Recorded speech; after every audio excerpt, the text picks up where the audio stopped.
Okay, so I don't know if I can like staple these videos together in some random video editor thing, but yeah, I was just finishing it off with another bit of random reading. This one here I got because I thought it was pretty cool. It shows like different angels, angelic and demonic beings. So I'm like, if you ever think there's some evil there or anywhere, use this one and try to like think in your head like, oh, please God, let me pull or show me which one is here by drawing it in this one or something, which I thought was pretty cool. But I also wouldn't do that unless there's like a priest or something around, because if it's a evil thing, it's gonna know it's gonna be like. But yeah.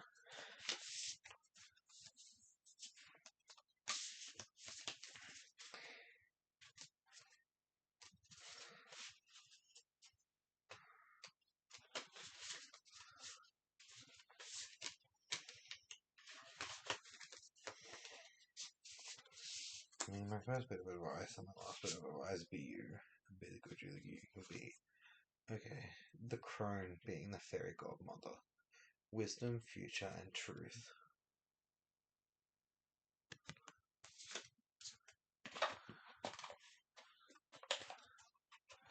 This is kind of interesting.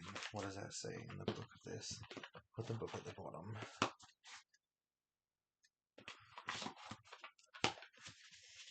Now, what was that?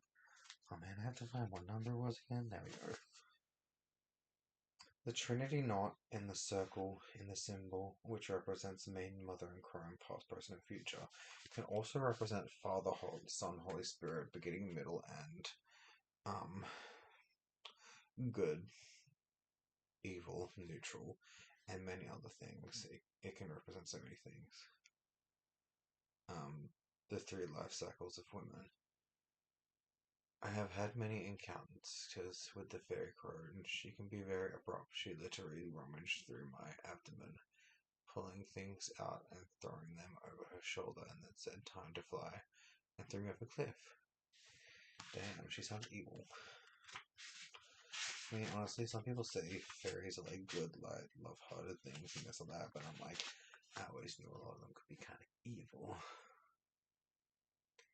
She shows you situations at such a fast pace, you wonder why she is in the guise of a crone. Never have I met a being so wise. If you're looking for sympathy, you won't find it here, but you will find answers if you are truly looking for a change. Don't be fooled by the appearance of somebody. So don't be fooled by somebody's appearance is what I'm getting from that. Someone deceitful who might not be what they seem. It's kind of interesting.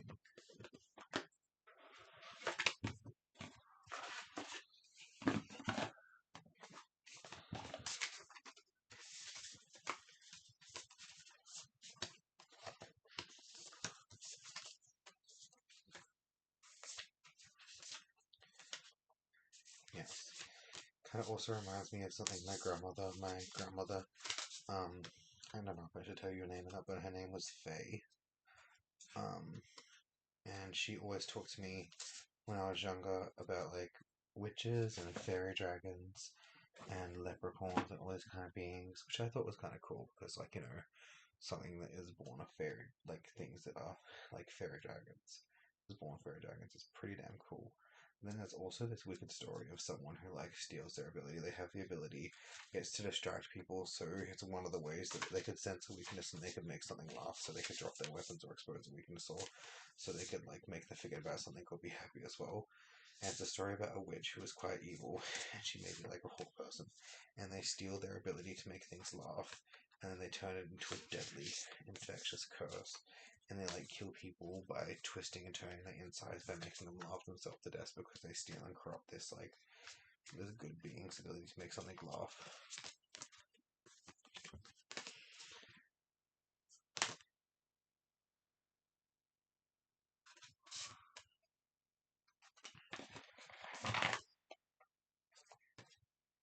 Okay, so from this one we got the alchemy of friendship.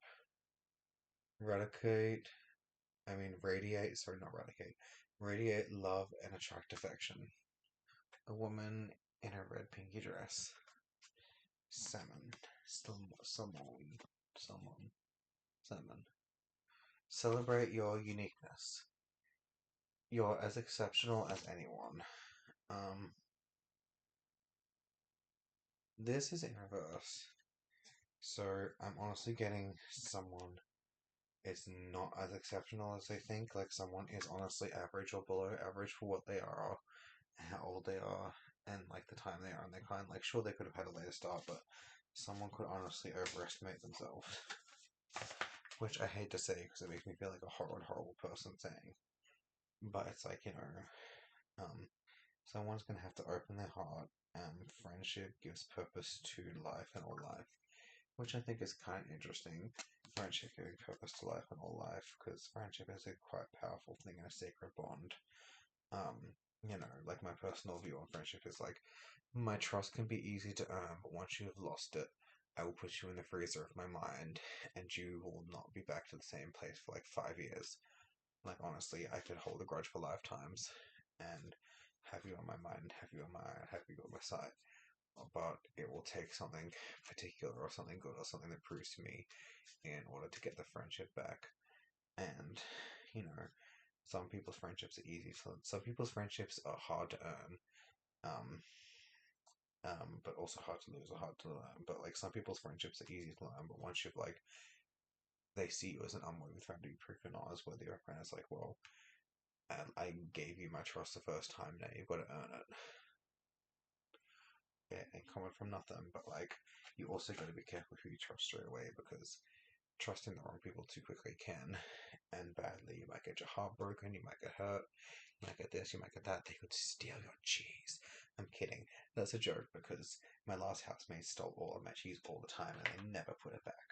But I was like, then you meet people who will put your cheese back, and that's like, that's not steal. That's not the same as stealing. It's like sharing, and stealing are different things. But that was a joke because someone talked about cheese. I don't actually care about cheese that much. It's not really good for you anyway. It's just a deliciousness thing. But I don't actually care about cheese as much. It's just an example. Like I personally don't really care about cheese as much, but it's just a weird example.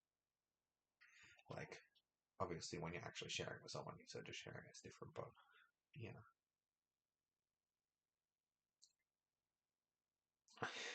Open your heart. Friendship gives purpose to life. Oh, I just said that. I just said that. Friendship gives purpose to life. I'm seeing something being held and embraced by something with grey, ashen, white wings. I'm seeing a being with wings, kind of like the tattoo my mother had on my back. It's kind of different though because the way she explained about certain beings that were different to this, they didn't look more statue-like, but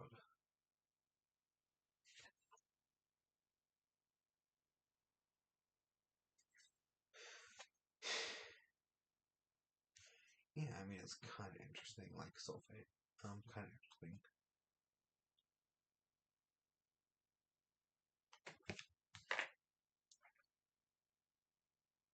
Yes, and I mean, I believe in all versions or laws or existence of TV shows, even if it's a TV show based on science and logic. Where did their science come from in its very origin?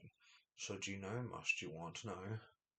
Where did telephone boxes come from in their origin? What beings put it there? I mean, I'm not gonna say that this was an actual thing and I wasn't high and didn't believe it, but like when I was younger, my brother bought a fridge and he was gonna throw out the box, and I was like, I want a box for my cubby house. I was obviously like 21 when this happened, and I was like, I painted the cubby house on the inside, and I kept it in my room for my little secret chill zone to get away from if my mother was ever gonna be mean and like the heat, get away from the heat, and I kind of like made it look bigger on the inside than it was on the outside, which was kind of interesting. It had special effects. People went in that box and they like saw like their inner demons basically, which was kind of interesting and cool.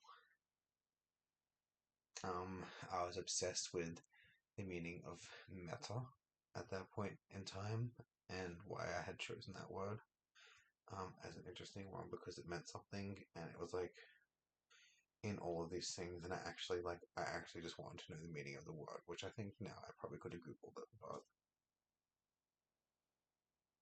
like metaphase, metabolic, metaphysical, material,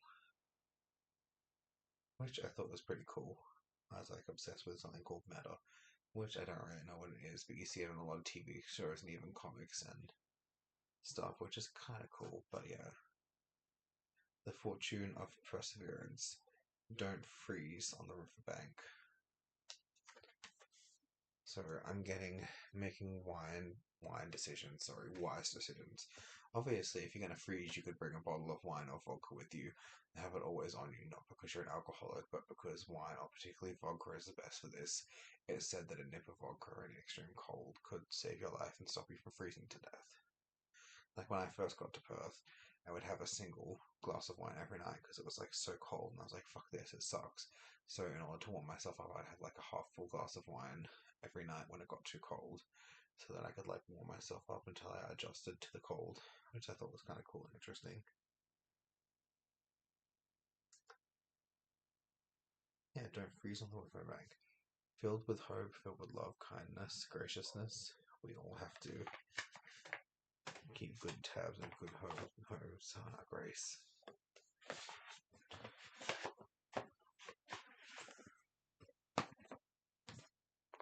I mean, I want to do this, but I'm not sure.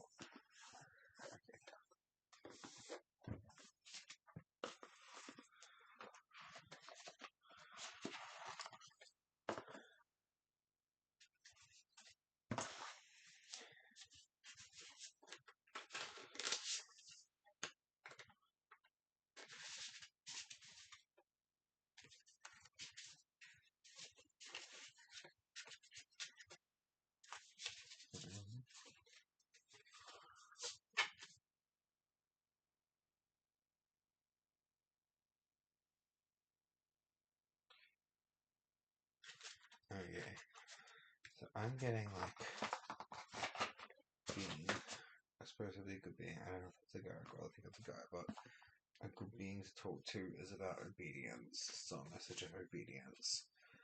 Lehiah. Lilia. Lilia. It's kind of interesting. I mean, I don't really want to talk about the other side of that because I'm like, that kind of thing. It's not necessary, but it's kind of interesting. It's all got different opposing forces, opposing beings for a certain thing. It's kind of interesting.